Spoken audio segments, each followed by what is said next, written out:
Well, this is a bit more interesting. We haven't done a Harrier CB and we haven't done a Harrier CBX. They both use the Cybernet 134 chassis, and this here is a customer's Harrier CBX, which is in quite nice condition. But it wasn't in quite nice condition. Oh, and it doesn't have a front. I think he bought it off eBay. I think it had a Rotel 240 front, and he sold it as a Rotel 240. But no, it was a Harrier CBX. But he's got a front for it because he bought a Harrier CBX off eBay, which is here. But when he turned it round, it was a York JCB863, and when he plugged it in, smoke came out of it. So he wants me to put the front of this onto this radio, and hopefully, I think I've got a York front, because sometimes they get played with so much that we can't restore them. An example of that is this. This is a pretty ropey front. I'm hoping I found a better one than this, but just look at what's happened to this.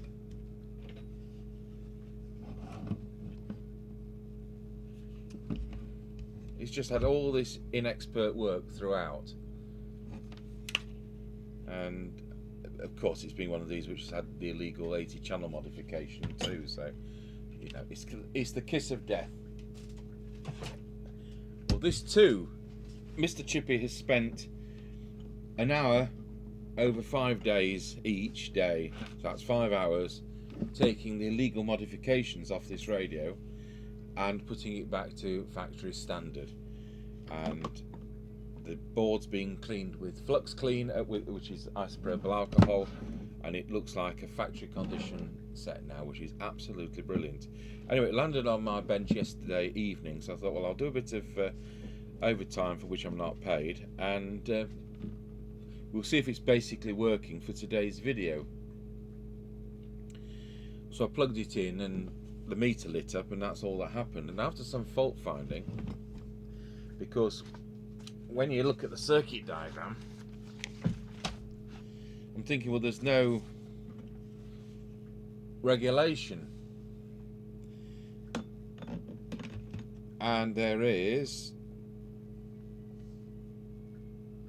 it that one? AVR, voltage regulator. Nothing was coming into that. So where does that come from? Well, it comes from the PA switch. So I checked that Mr. Chippie had put the wiring right on the PA switch, and he had. So I got the meter onto the PA switch, because one, I think the centre contact goes to the on and off switch to positive power, and I put the meter on there. Full rail voltage, 13.8 volts. Put the meter on the CB position, nothing. Put the meter on the PA position, nothing. So I took the switch out, measured it with the meter, and found it was open circuit. Took the switch apart, and all the contacts were vaporized. So the illegal modification, which the PA switch was being used to switch, had obviously bitten the dust and knackered up the switch. So what do we do? Well, you know, we don't have bucket loads of these switches, and the York has got, we can bring back that chassis, the York has got silver switches. What we did, I took the silver switch off a scrap York, and then painstakingly removed the black brushed aluminium sleeve, drilled it out, and then did the same with the donor one, and put it back together. So that's a York 863 switch.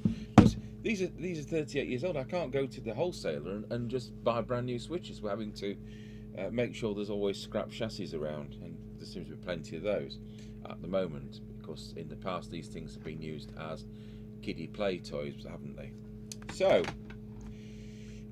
we're now at the stage where this is a basically working set, and so we'll do a complete realignment, and it's going to need that because of what's happened to it in the past. I have at my side a tatty looking Harrier front, so at least I can see from this what the controls are supposed to do on the radio. So without further ado, we'll start with the VCO.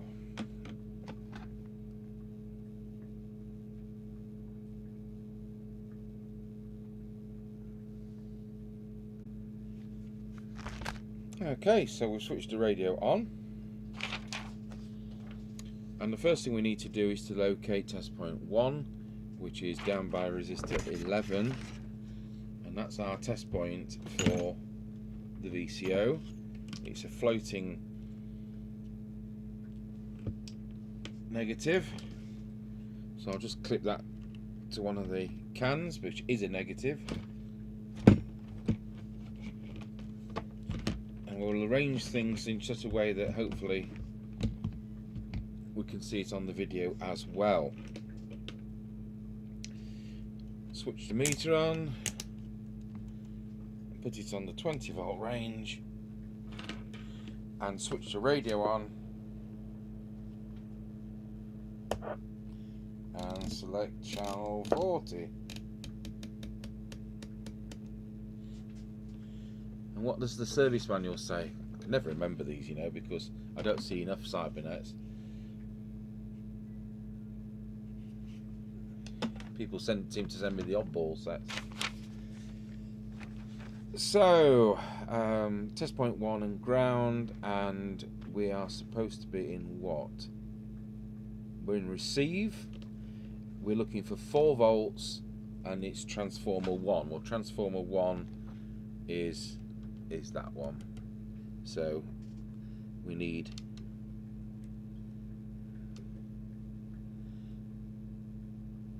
that pin there, and as you can see, that isn't 4 volts, so we'll adjust. Supposed to use a plastic tool or a ceramic tool, but I'm using my favourite phosphor bronze one, so it's going to be adjust and go. There we go, 4.07, that'll do nicely. So what do we do next? Set the radio into transmit mode and adjust that trimmer capacitor, which is there, CT1 for 4 volts. So at 3.58,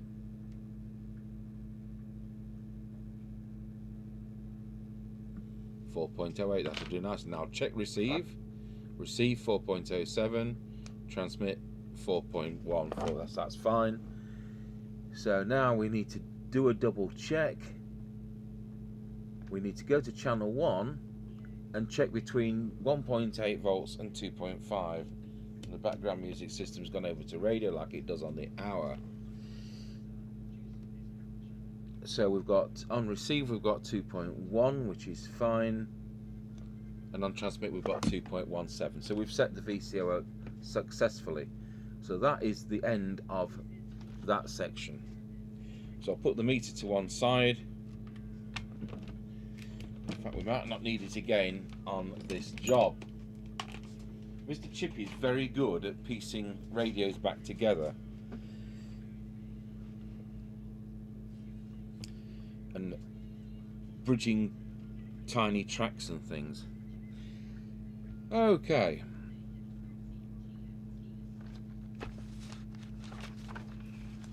So now we're going to go into the transmit side. Well, it is transmitting, so I don't have to start putting on RF voltmeters.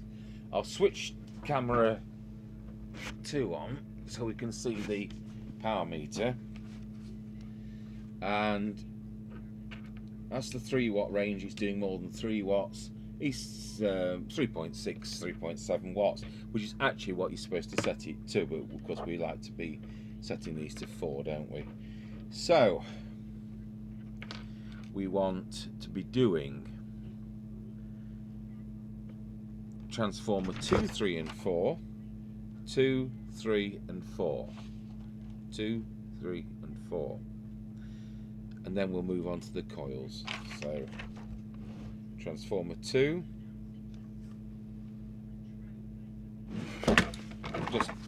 just about to mess it all up. Of course, we need to be on channel 20 in the centre of the band. I was about to tune it up on channel 1. That would be a really silly error.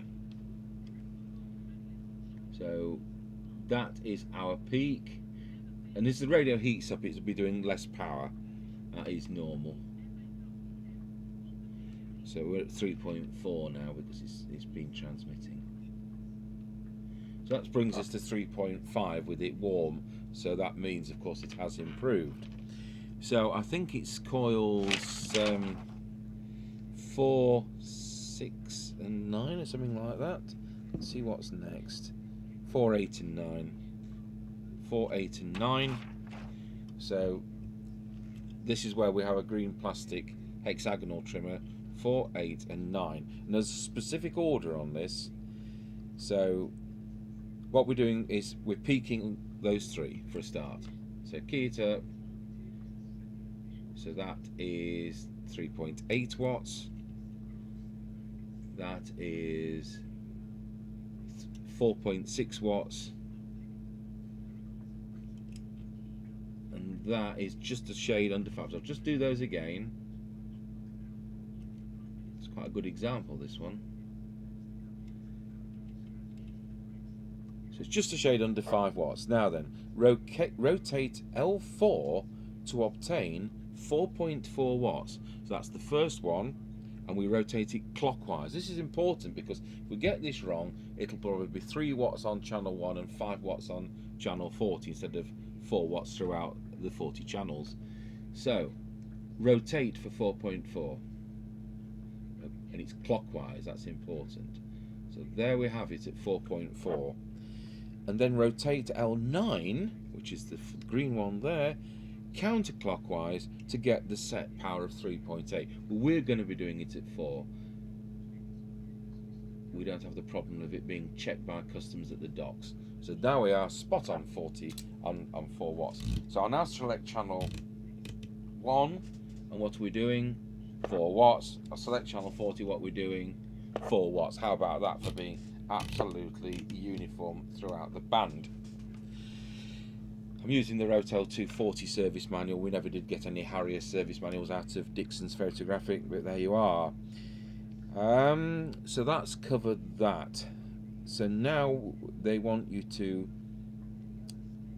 check the RF low power attenuator. So we'll switch to 3 watt scale, and using our front so we know which switch it is, high low power is the 3rd one, so we'll switch it to the other position. And what are we getting? And the answer is nothing. Now that could be a dirty preset, and they're all pretty tarnished in this radio. In fact, I think I'll just do them all because of what's happened to this radio in the past. So hopefully we'll waggle that about a bit, and that should clean it. They're silver plated, these, and it's tarnished over the 38 years. But we have still no transmit on. I'm just going to short it out to make sure, because it might be there's a fault, because you never know, they may have used high-low power switch to do another of the silly little illegal tricks which they've obviously been playing at. Unless I'm doing the wrong preset, but I always recalled it was this one. So it is RV5, isn't it? Yeah, it is. So we've got a problem there, and I'll come back to that. So I'll go back to high power and we'll carry on. It's funny that I had an Amstrad in yesterday and the low power was only doing 100 milliwatts. There was a couple of Duff resistors. So just skipping over that, the next thing we need to be doing is to make sure that the frequency is correct. So I'll just switch the other camera on. And there we are. And let's key this up. Should be 2779125, 727791105. So it's dropped a bit. It's still within spec, but it's with CT2 next to the 10.24 crystal that we just trim. I'm always going the wrong way. It doesn't matter which way I go, it'll be the wrong way.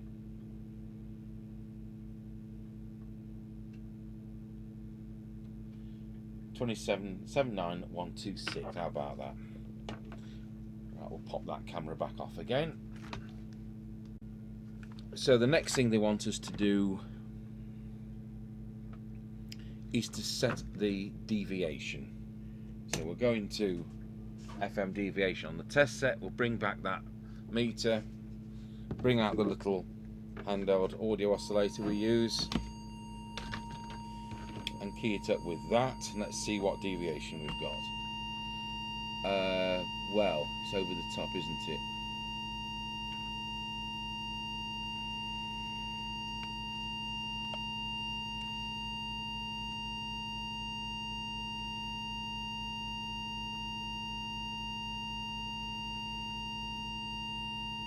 RV2.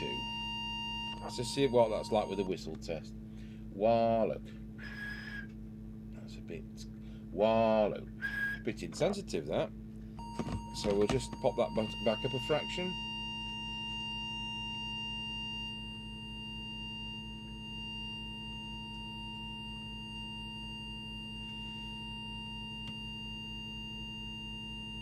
Let's try that. Wow, that's spot on. So that was RV2. Now there's also a kind of mic gain one, which is I think it's which is on its side there, R71, and that tends to be in the centre position. There is a procedure, and I'll tell you what that procedure is. So you're supposed to RV6, which is the vertical one, it turns out, you set for maximum. RV2 you set for 2.15, or we'd be setting it to 1.2. Then I want you to put RV6 back to 1.6. And again, they're going to get checked by customs. We want the deviation to be between 2.2 and 2.5. 2.5 is the never exceed, but they want the deviation to be 1.6.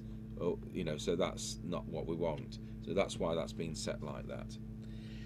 So the next thing we're going to do is we're going to do the RF meter. So we know the radio is doing 4 watts. What's it say on its own meter, which is a bit, its internal thing's a bit skew with. I'm going to have to get Mr. Chippie to strip that down.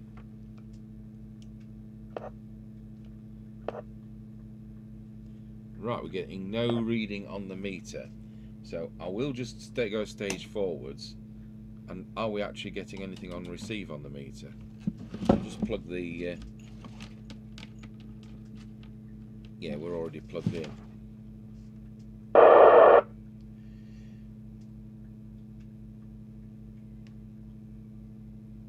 Just put the signal generator onto frequency.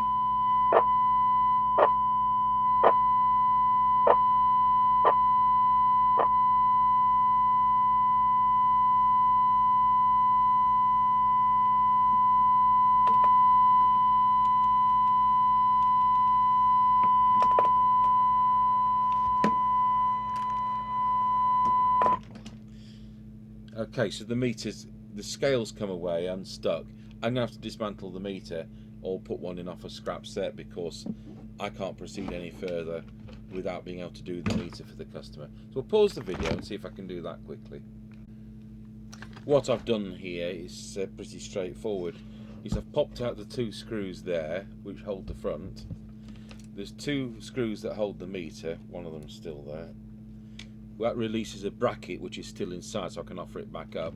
I've just been able to pull the meter to one side. I'll just lose that camera. And then there's Scotch tape which just holds the clear lens, and it just pulls apart then. This isn't glued in place at all in this model. It clips in, so which means that if it's popped out, it's been dropped. That's all that means. So I'm expecting it to work now. So I've cut the Scotch tape with a scalpel, and I'm going to use a dispenser so I can carefully put on what I want to hold that back in place. So although we may use other brands of clear tape around the place, that's too much. When it comes to putting these together, it's the Scotch tape.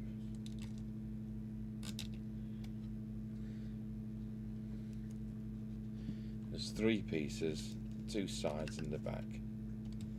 Just wind that back a bit.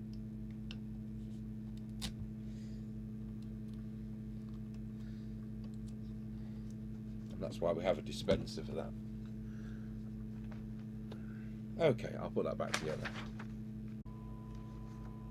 Okay, so the meter is working. So now I'll press transmit, which is where we were. We know that the radio is doing 4 watts. It now belts across, and we'll be able to adjust the preset now at the back. Whoops.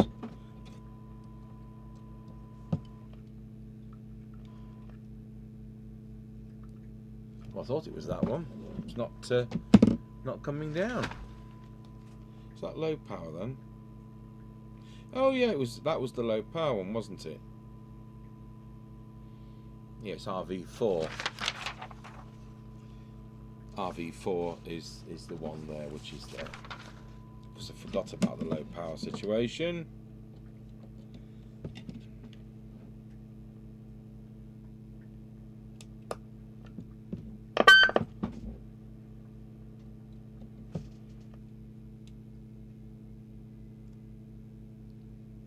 And that brings us nicely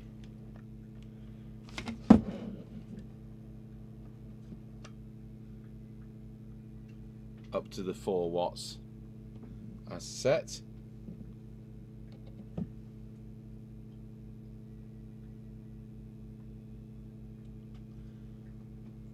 So there we go.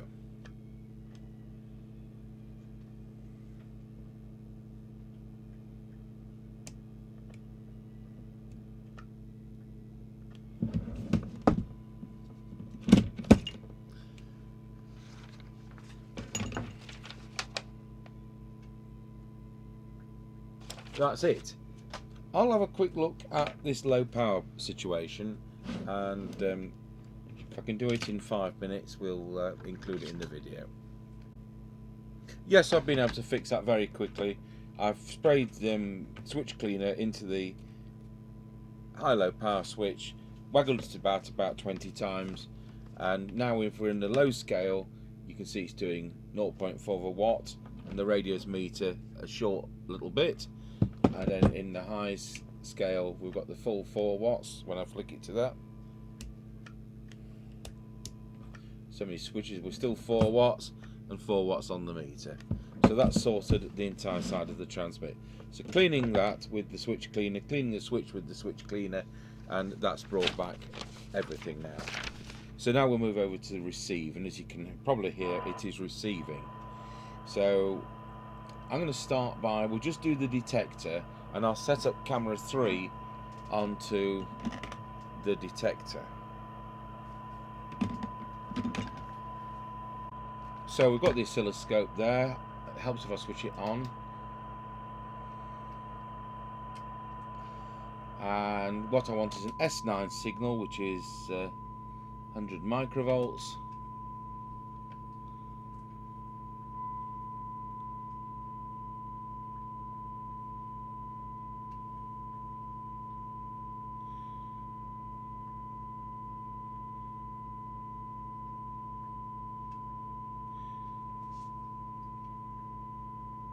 Wobbling about today. And the detector is the one down here, which is T12, so it's right in the corner, and we're looking for maximum recovered audio.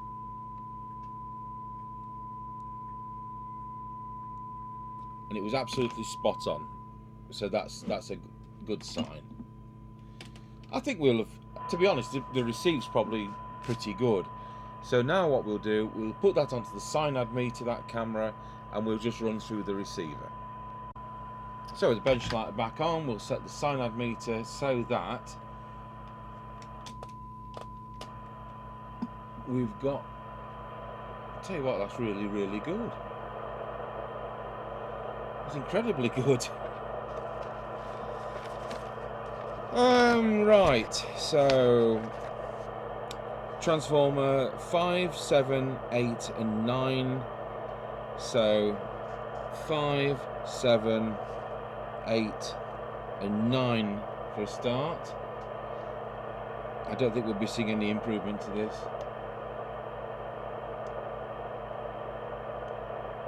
Nope.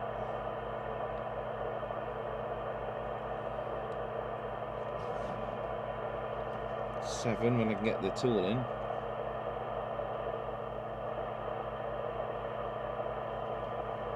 Eight.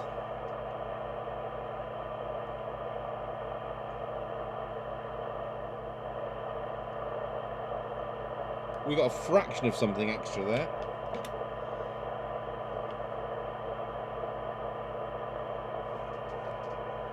And then what else we're doing?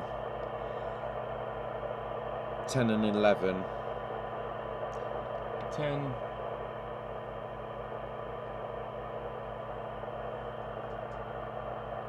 And 11 is under the wiring harness. Tries not to knock the volume control.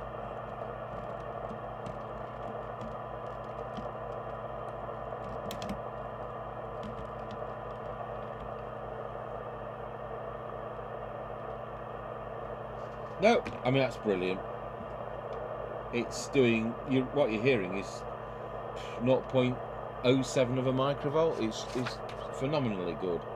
So let's put that into real terms. For 12 decibel cyanide, the radio is doing 0.18 of a microvolt. For 10 decibel cyanide, it's doing 0.15 of a microvolt.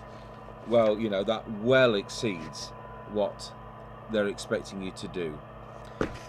So we'll go back to S9. I'll lose that camera, and we'll set the S meter so it reads S9 without shorting out the power supply. And the adjustment for that, if I turn the page over,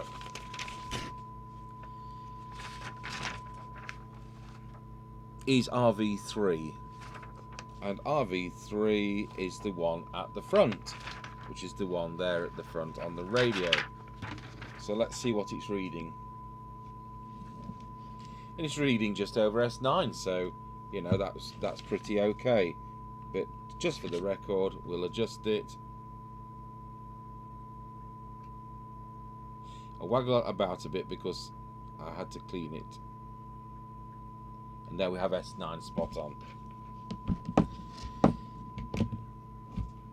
So next we're going to do the Squelch. Squelch is RV1. RV1 is that one, which is there in the radio. So we're going to switch off the signal generator and set the Squelch. Obviously you've got RF gain at full.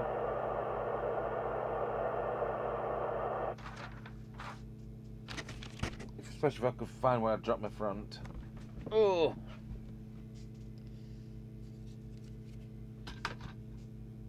So, set the Squelch, which we have.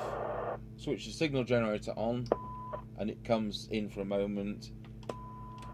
If you turn the signal generator up to 1 microvolt, it comes in. Let's do it more finely. If we turn it up to 0.4 of a microvolt, it comes in. Now I was reading the wrong scale. If you bring it up to 0.13 of a microvolt, it comes in.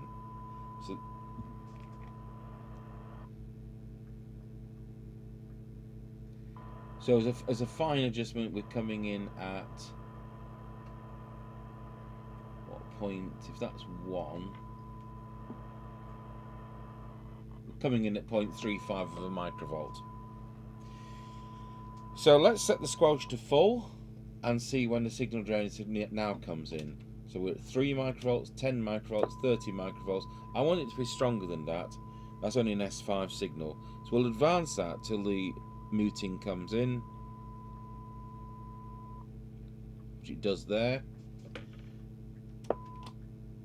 So we'll do that test again. So we'll start with minimum, turn the signal generator off, set the squelch, switch the signal generator back on, and it's coming in at 0.45 of a microvolt. Switch the signal generator to full, and it's now coming in at 100 microvolts, which is S9. So that's now ideally set. And you know what? That's everything done. What a lovely radio. So what I'm now going to do is I'm going to take the lid off his other radio. I better keep the mic with this one.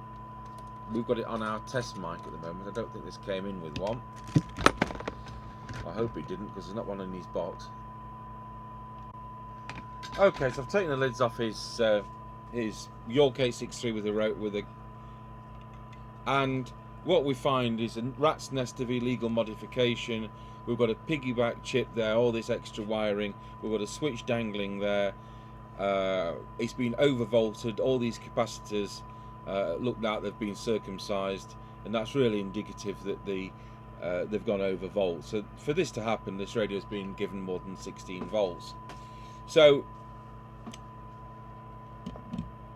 we'll get Mr. Chippie on to putting this back to standard, in the hope that we can resurrect it for the customer. So I'll pop the knobs off this.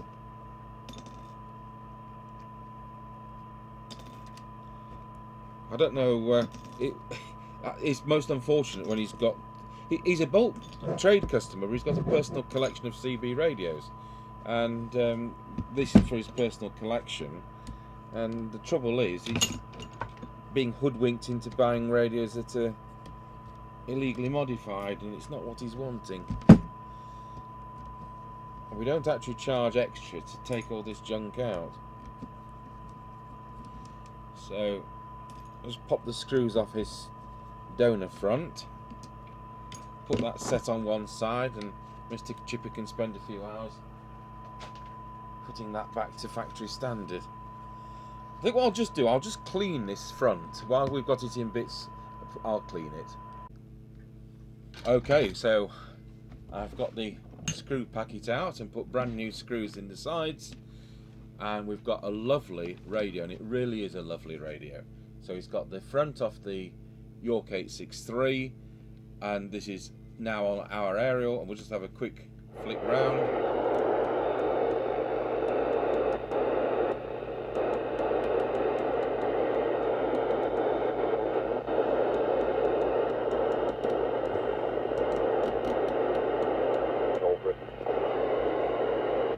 No, Roger. We won't be headed over the Burner Brigade, 35 miles away. Right, well, we'll do a on-the-air test with this later on, and that other abomination that he bought as a Harrier but turned out to be this one, I'll get Mr. Chippie to spend an awful lot of time putting that back to a factory standard radio, in the hope that we can actually repair it as well. So, brilliant. Thank you for watching.